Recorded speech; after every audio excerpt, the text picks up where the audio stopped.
2026년 한 해를 시작하면서 먼저 우리의 무너진 곳을 다시 세우고 시작했으면 좋겠다는 그런 마음이 들어서 신년 첫 주일 말씀으로 주님의 말씀을 선택하게 되었습니다. 우리 한번 따라하겠습니다. 무너진 곳을 다시 세우라. 무너진 곳을 다시 세우고 새롭게 시작하는 그런 은혜의 한 해가 되시길 주님의 이름으로 축원합니다. 오늘 말씀의 제목은 회복은 눈물에서 시작됩니다입니다. 지금도 그런지 모르겠으나마는 옛날에 한국 휴게소에 들리게 되었으면 남자 화장실 변기 앞에 남자가 흘리지 말아야 할 것은 눈물만이 아닙니다. 이런 문구가 쓰여 있었습니다. 전통적인 가부장적인 사회에서 한 가정을 책임져야 하는 그 남자의 무게, 그래서 남자는 어떤 일이 있어도 울어서는 안 된다는 그런 의미에서 이야기 들은 얘기죠. 그래서 남자는 눈물을 보이면 안 되는 그런 존재로 인식되어져 왔습니다. 여러분, 그러나 주님 앞에서는 남자든 여자든 올 수 있어야 합니다. 회복은 주님 앞에서 흘리는 눈물에서 시작되기 때문에 그렇습니다. 여러분, 한 해를 시작하면서 하나님 앞에서 많이 올 수 있기를 여러분 바랍니다. 내가 아프면 하나님께 아프다고, 내가 정말 힘들면 하나님께 힘들다고, 하나님 정말 나 주님이 필요해요, 주님이 도와주세요, 이렇게 주님 앞에 엎드려서 울 수 있는 그런 한 해가 되어지기를 여러분 소망합니다. 오늘 우리 읽었던 느헤미야 1장은 회복은 눈물에서 시작된다는 것을 우리에게 말씀해주고 있습니다. 그 1장의 배경은 1절에 보시면 아닥사스다 왕 제20년이라고 그렇게 말씀하고 있죠. 아닥사스 왕 제20년은 BC 445년입니다. 그러니까 남유다가 바벨론에 멸망한 BC 586년으로부터 무려 140년이 지난 그 시점 이야기입니다. 그리고 여기에 나오는 아닥사스다 왕은 우리가 잘 아는 에스더 잘 아시죠? 에스더를 황후로 삼았던 아수에로 왕의 아들입니다. 이런 시기에 느헤미야는 왕궁에서 잘 나가는 술 맡은 관원이었습니다.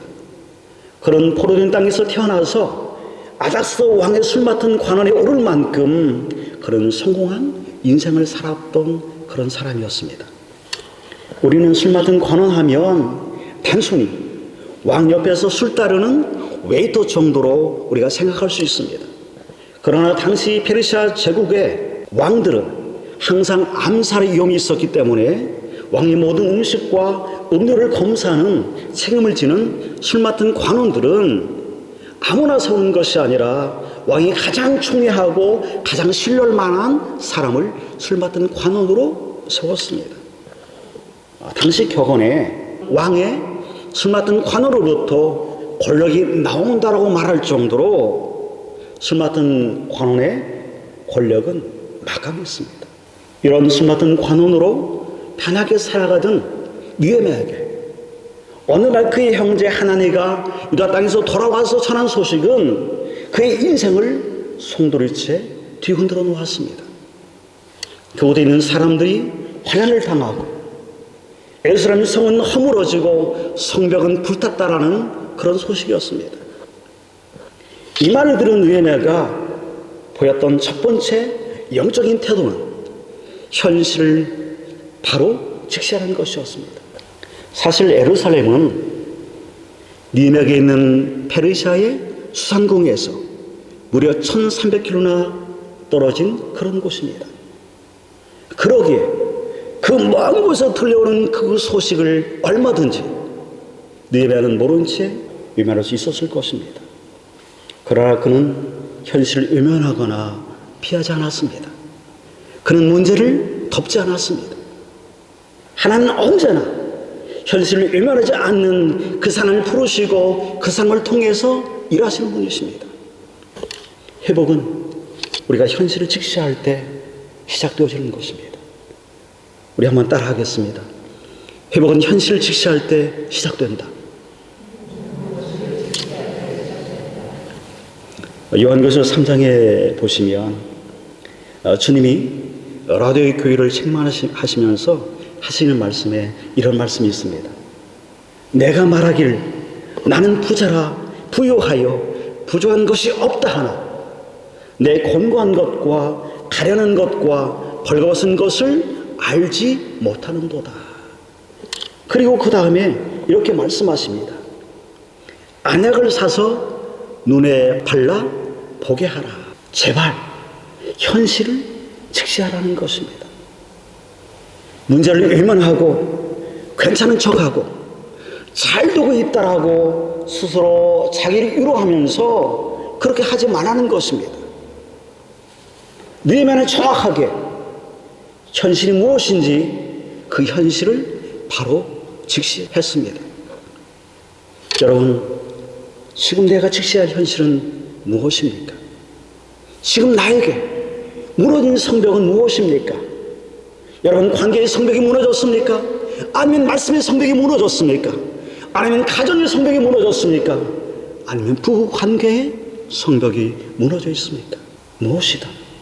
우리가 현실을 직시하고 지금 내게 무엇이 무너져 있는지를 바로 보는 것, 그것이 우리에게 필요합니다. 왜냐하면 회복은 여기서부터 시작되기 때문에 그렇습니다. 내가 현실을 바로 직시한다면 우리가 두 번째로 해야 할 일이 있습니다. 우리가 두 번째로 해야 할 일은 하나님 앞에 엎드리는 일입니다. 우리 다 같이 한번 4절 같이 큰 목소리로 같이 한번 읽겠습니다. 내가 이 말을 듣고 앉아서 울고 수일 동안 슬퍼하며 하늘의 하나님 앞에 금식하며 기도하여. 여러분, 느헤미야가 현실을 직시한 후에 여러분 그의 시선이 어디를 향했는지 한번 주목해 보시기 바랍니다. 그가 현실을 직시한 후에 그의 시선이 페르시아 왕을 향하지 않았습니다. 당시 페르시아는 세계 최강의 대제국이었습니다. 그리고 느헤미야는 왕이 가장 중요하고 신뢰하는 술 맡은 관원이었습니다. 왕에게 느헤미야가 붙어만 하면 쉽게 그 무너진 성벽을 재건할 수 있었을 것입니다. 그러나 느헤미야는 그의 시선을 왕에게 향하지 않았습니다. 그는 왕을 찾지 않았습니다. 그의 시선이 하나님을 향합니다. 여러분, 예수님을 만나기 위해 뽕나무에 올랐던 삭개오, 여러분 너무나 잘 아시죠? 우리는 주일학교도 워낙 많은 삭개오 이야기를 들으면서 우리가 자랐습니다. 삭개오는 우리가 아는 것처럼 세리장이로 성공한 사람이었고 돈도 많은 사람이었습니다. 사실 그에게는 예수님이 필요치 않았습니다.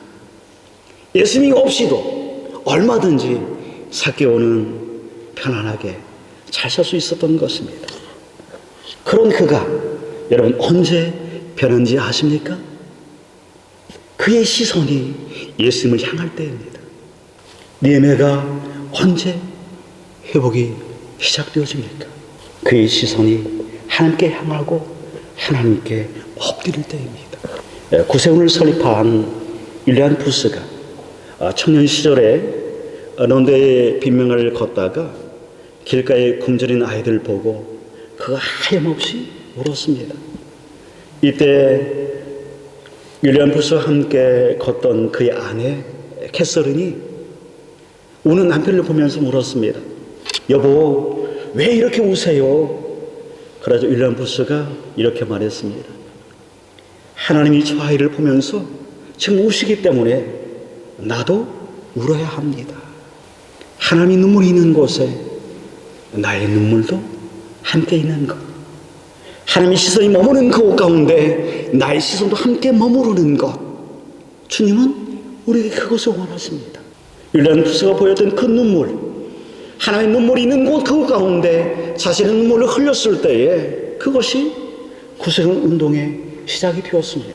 사랑하는 성도 여러분, 언제 회복이 시작되었습니까? 내가 지금 어디서 무너졌는지, 무엇이 무너졌는지 정확히 내 자신을 진단하고 현실을 직시하고, 그리고 그 모르는 곳을 가지고 내가 나의 손을 하나님께 향하고 하나님께 엎드릴 때, 그때 비로소 회복이 시작되어지는 것입니다. 느헤미야가 그의 시선을 하나님께 향하고 그가 엎드릴 때, 그가 하나님께 엎드려서 그가 울면서 그가 붙잡았던 것이 있습니다. 그것이 뭐냐면 하나님의 약속이었습니다. 느헤미야는 하나님의 약속을 붙잡는 사람이었습니다. 오늘 보면 8절 이하에 보시면 느헤미야는 주의 종 모세에게 명령하신 말씀을 기억하옵소서 말씀하면서 하나님의 약속의 말씀을 견고하게 그가 붙잡습니다. 그리고 기도합니다. 사랑하는 성도 여러분, 우리가 하나님의 약속을 붙잡을 때 여러분 힘이 있습니다. 우리가 하나님의 약속의 말씀을 붙잡을 때 우리에게 소망이 있는 것입니다. 우리가 하나님의 약속을 붙잡을 때 그때 비로소 우리에게 회복이 시작되어지는 것입니다. 존 버년의 철로 역정에 보면 그리스도인과 희망이 두 사람의 길을 가다가 절망이라는 거인에게 붙잡히는 그런 장면이 나옵니다. 절망이라는 거인이 두 사람을 의혹의 성 깊은 지하실에 그를 가두게 되었습니다.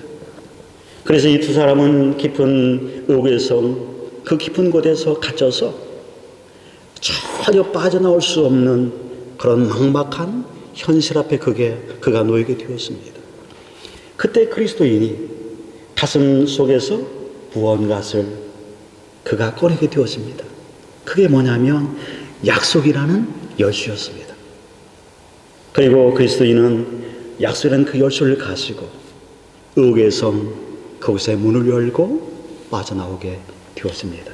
우리가 흔들릴 때 우리를 붙잡아주는 것, 그것은 주님의 약속의 말씀입니다. 그 말씀을 붙잡고 내가 엎드릴 때 우리는 흔들리지 않을 수 있고 주님이 주시는 응답을 우리가 확인할 수 있는 것입니다.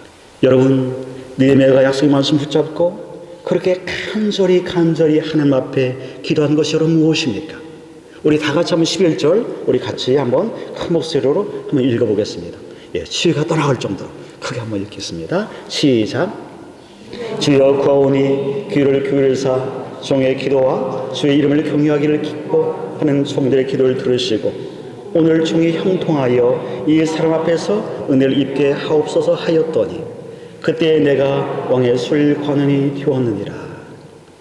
느헤미야가 하나님의 약속의 말씀 붙잡고 간절하게 그가 하나님 앞에 기도했던 것은 뭐냐면 이 사람 앞에서 은혜를 입게 해달라고 그가 기도합니다. 여러분, 이 사람이 누구냐면 페르시아 왕인 아닥사스다 왕입니다. 왜 그가 이 사람 앞에 은혜를 입게 해달라고 그렇게 간절히 기도했냐면 그리 현재 술 맡은 관원이 있기 때문에 예루살렘 성을 재건하기 위해 가기 위해서는 먼저 왕의 은혜가 필요했던 것입니다.